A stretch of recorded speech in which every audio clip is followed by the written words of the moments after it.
Alright everyone, welcome back to another Star Wars Galaxy of Heroes video with Fat Phil, and today I want to talk about the 3 toughest transitions in Star Wars Galaxy of Heroes.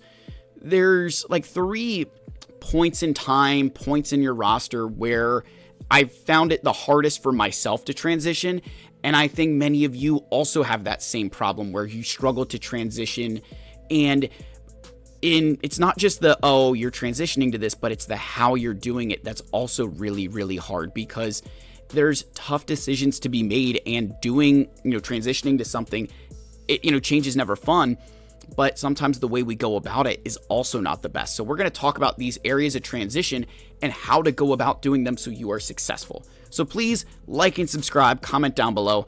Give a massive shout out to the channel members, as always, for their continued support. If y'all are ever interested, link below, along with a link to our Discord. Go check it out. Really appreciate you all just sticking with me through good, bad, thick, thin. I'm so lucky and blessed to be able to create content for you guys, and I just really appreciate everybody continuing to give the thumbs up and liking videos and, trying to reach that 10,000 subscribers. Whenever we get there, we'll do something crazy. I don't know. You guys will have to tell me what you want. So let's get in here. Let's talk about these transition periods.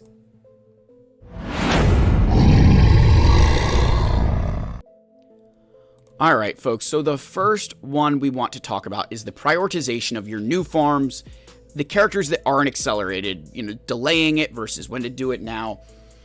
This is something that I think many of you are almost putting off simply because somebody told you it's not smart to farm the new stuff because you can get the accelerated things faster. But I think a lot of you, if you looked in the mirror, you would find that you're short on resources.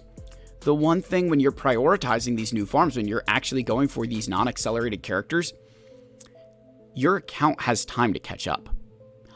Trust me, it sounds so crazy, but I actually found I was catching up faster when I started farming the non-accelerated characters because my account had time to breathe. You think when you're farming something longer, you're spending more time farming, you've accumulated more resources. You think about your passive income, think about all those other things. If you spend 100 days farming something, you're going to get 100 days of Chirotech, 100 days of signal data, 100 days of this, 100 days of that. Comparative to 50 days, you didn't get as many rewards. So those extra rewards that you're going to get, your passive incomes, the things you're going to be doing, it's spread out over a bigger period of time, so you don't feel as rushed to get something. And then what actually can happen is, because you're focusing on these accelerated, these non-accelerated characters, these things that take a little bit longer, when you start doing that, you'll actually accumulate more resources than you're going to use. That's kind of what I noticed, and that's when you're able to fit in some of those accelerated farms, and you're able to do them kind of in a short period of time. You're able to okay, I've, built my new Bad Batch. I started working on the new clones a little bit. And then, oh, hey, I've got a bunch of extra Chirotech sitting around. I can finally go get my Saw Gerrera Rebel Fighters up. Or I can finally go after Bo-Katan Mandalore. And it's not going to feel like some massive drain on my resources because I've built them up. Because I'm focusing on things that take a little bit longer to farm. It's a challenge, right? It's very difficult. Because you don't want to just go straight into I'm only farming non-accelerated characters, and because at that point in the earlier stages of the game, you're going to be missing out on some important things that you could get faster that maybe aren't as challenging to obtain. But for a lot of you, you've built up the characters that don't take the Chirotech. So now you're just farming accelerated characters that you need Chirotech for. And thinking outside of Chirotech, signal data, Gear 13 gear, your relic materials, those aren't accelerated. So you got a character twice as fast, but you accumulated the same amount of, signal data and other stuff as you would have if you were farming somebody who wasn't. So it's one of these areas that I think the transition period for some is you've got to do this sooner. I think the way Capital Games has structured the economy of Star Wars Galaxy of Heroes is based around this idea that your accelerated farms are meant to help you get some stuff faster, but they're not designed for you to just solely focus on them. You're supposed to work on these newer things because the game rewards you for it. And we're not just talking about the raid, which again, the raid obviously is going to reward you for working on new stuff. And not that there aren't some older characters inside of it, but there's mostly just, the new characters in this raid. But think about your conquest. The amount of feats in conquest that are made easier by farming newer things, so much better, right? Think about, For example, new Bad Batch. Well, there's one Bad Batch team or there's two Bad Batch teams. You've got the whole, winning with new characters, but you go to even some of your sector feats, and much of these are a lot easier if you have those newer things. So it just kind of comes down to recognizing and transitioning to farming the stuff that's going to make sense for your account. And then it finally gets to, okay, what do I delay versus what do I do now? Somebody like Balin, far more accessible for your account. Everybody's farmable, very good in Grand Arena. Jedi Master Mace Windu, not so hot in Grand Arena. I have not been super impressed with him in Grand Arena yet, but he is needed in the raid. However, there's other Jedi Vanguard I need to have to make him work. There's also the Dark Side clones that if I don't have Lord Vader, not getting the full benefit. And then you've got GL Hondo. Well, where do you delay? What do you work on now? How do we prioritize that? Much of that could depend on what your roster needs. Much of that could depend on what your goal is trying to go for. And that's maybe why, for when Rabid Beaver and I, shout out Rabid Beaver, by the way, when we talked about the Order 66 raid and we said, listen, go for the Bad Batch because they're going to be accessible. And then from there, you're going to be able to make decisions. And I think that advice was really sound from him. And, I agree with it a lot because if you've been working on this new Bad Batch, now you're in a position, okay, do I start gearing up for Galactic Legends Hondo? Do I start gearing up for Mace Windu? Or do I go focus on some of the things that I delayed because I was building Bad Batch? So that is a transition that's a tough period to get to, but it is important. I think it will actually help spread your resources out a little bit, make you feel a lot less rushed, and maybe even make better decisions with your gear because you're not going to feel this, okay, I got this character, now I've got to go here. Like I open up a lot of accounts and you'll see a, Gear 12 Star Killer and a Gear 12 Commander Tano and, Gear 12 here and a Relic 1 here and Relic 1 here. And it's like, if we just focused, you'd have a much better account that you could actually use a lot more of your characters. So prioritizing some of those new farms is a really good way. It's a tough transition, but the minute I did it, I noticed more resources, all that stuff. I could keep talking. I could do a whole video just talking about why you guys are silly for not doing this. The next is big boy relics, right? The higher relics, transitioning your account to the point where you are going to be farming, needing to farm, or needing to, increase the relic levels on your teams. This is a tough one. What I kind of found for myself was it was a mix of my guild getting to the later Relic 8, Relic 9 planets, and also just noticing aspects in Grand Arena and Territory Wars where my teams weren't getting the holds I was expecting or were struggling on offense because I didn't have the juice, I didn't have the survivability to beat those teams. It can hurt the soul, but you've also got to think about the bigger picture at hand. And you'll see that I have a Relic 7 Jedi Master Kenobi here. Well, I've got Relic 9, Leia, Drogon, and R2-D2. The reason I did that is because I have Adrad and Fulcrum Relic 9 from Galactic Legend, from Journey Guide events, right? Ahsoka Tano being, Fulcrum being for GL Ahsoka, and Adrad for Profundity. Whereas Kenobi's team, right, which again, I have a Relic 9, if you go to my Galactic Republic, you're going to be like, well, Phil, Relic 9 Commander Tano, Relic 8 Padme, Relic 9 Snips, Relic 8 General Kenobi. I've got all these extra relics there. But those have fit into teams that have other relics on them, like my Queen Amidala, Padawan Obi-Wan, Master Qui-Gon, with the two Galactic Republic Ahsokas. I use that on the Ring of Kafrene. I use General Skywalker with Jedi, and Queen Amidala, I can actually use her with Rey, who I have at Relic 8. So, sure, Relic 8 Kenobi would make me better for PvP, maybe, but from a territory battle perspective, not really helping that much. And outside of, the PvP, I don't really need him at Relic 8 yet. I have never really felt like I need him at Relic 8, especially because the rest of his team is there.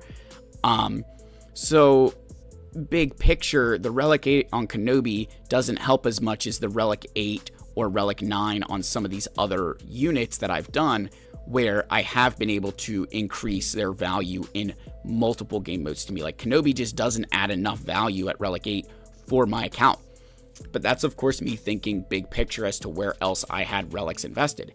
If I didn't have some of those relics invested, then Kenobi to Relic 8 would make a lot of sense because it would get me extra combats, it would make the team better, all that stuff.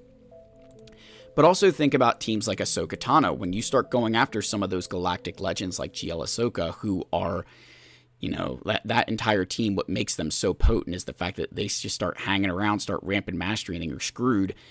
If you don't have all the relics you need on that team, it can be a lot easier to counter versus having a ton of the relics on that team. And it was the same thing I kind of noticed with my Supreme Leader Kylo Ren. I just wasn't able to beat the teams I needed to because they didn't have the offense, they didn't have the health, and so by boosting them up to Relic 8, got more combats done, and I got a lot more use out of them offensively, defensively, whatever else. So this is one of those areas that goes against everything I talk about. I always say, listen, don't take them to high relics. You don't need the high relics. But there does come a point in your account where that transition happens, and that's where I say you got to think big picture. You got to think of what's really going to help you, because oftentimes what I see is people will have the Relic 8 Malicos and, Relic 8 Starkiller, Relic 8 on Malgus. They've got, Relic 8s on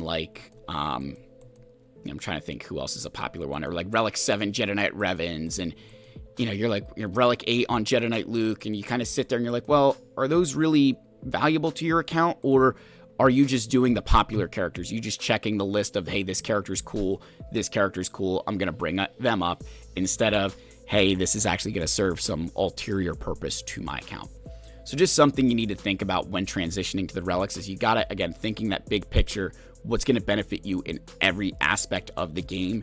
And Jedi Knight Luke to Relic 8, it would make him better, but I'm not going to notice anything different. But making my Drogon Relic 8 or making him Relic 9, I've noticed a massive difference. So again, just think big picture. And for some of you, even this goes to bringing them to Relic 7.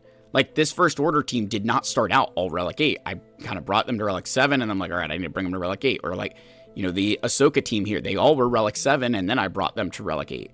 You don't just blast right up to the relic levels that, the final relic levels.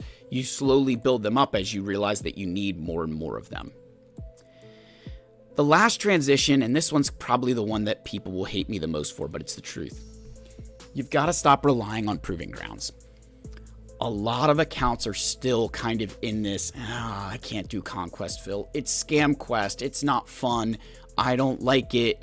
But I don't have Ezra. I don't have Jocasta. I don't have Rey because I can't do Conquest. And it's like, well, you probably can. You're just not putting in the work. Which that's a different scenario entirely. But a lot of you are ready to hammer Conquest. A lot of you can very much complete Conquest. And I'm going to anecdote, myself here. There's only 2 Proving Grounds missions I've ever done. I did one for Maul, and I did the one for Boba Fett Sign of Jango. Those are the only 2 characters I ever had to go to Proving Grounds for. Both of them was because I saw their feats, and I was like, oh, I can't do that. I don't have this. I don't have that. It just was excuses.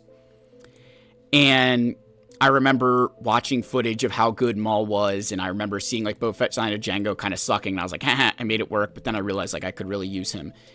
And I remember kind of hunkering down at one point. I'm like, all right, I've just got to focus on Conquest. And for a while there, I can tell you that I would be in Conquest, and it would be the final day, me getting the last 2 feats that I needed to max crate, or to get to box 6.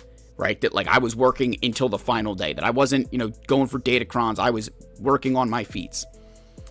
It wasn't easy, but it's one of the best decisions I ever made, was recognizing I can't be relying on Proving Grounds anymore. I can't just be relying on these characters to get there, because it's just so detrimental to your account. You think you're waiting a year plus however long it takes to get the rest of the shards you need. It's, I tell a lot of people, you would be shocked how, I didn't gear up Luthen right away.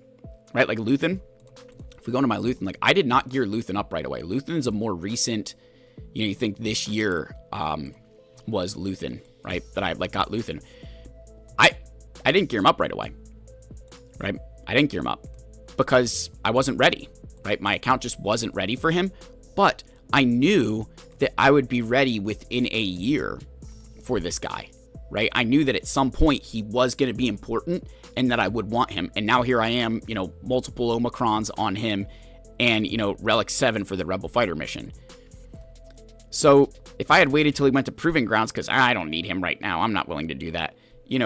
I'd still be waiting, I could still be waiting around. So it's just one of these situations where I really encourage you, don't rely on proving grounds if you can help it. That once your account gets to that point where you are ready for that next step, stop relying on proving grounds. Like, think about Jocasta. How many of you will miss out on Jocasta because you're like, oh, I'll just wait for her to go to proving grounds, and now she's, this really good raid character. That's a huge problem, right? So I hope this kind of helps you guys, just see these transitions and hear me out on it. Look, I get it's not easy, but I think many of you are at that point where Conquest could be a lot easier. Many of you are at that point where it's time to start thinking about some of those relic upgrades that can make major differences, but that they need to be structured into teams. That you don't just want to pick a character in each team. You kind of want to build up a singular team and invest your relics. And then farming the new stuff. I know I'm going to get hot take for this, but it's the truth. You've got to start doing this sooner because the game is not structured that you can just solely survive on working on accelerated teams. The game is structured now that you need these new things to be able to participate in the content, be able to collect the rewards that will then allow you to work more on accelerated characters. Like, it sounds like so counterintuitive, but it's like you build these guys so that way you have the extra resources and the income that you can work on those accelerateds and not feel rushed and not feel, super strained. So that's the end of the video. Let me know your thoughts down below. Like, subscribe, comment. I love you all. May the force be with you. I'll see you in the next one. Cheers, my friends.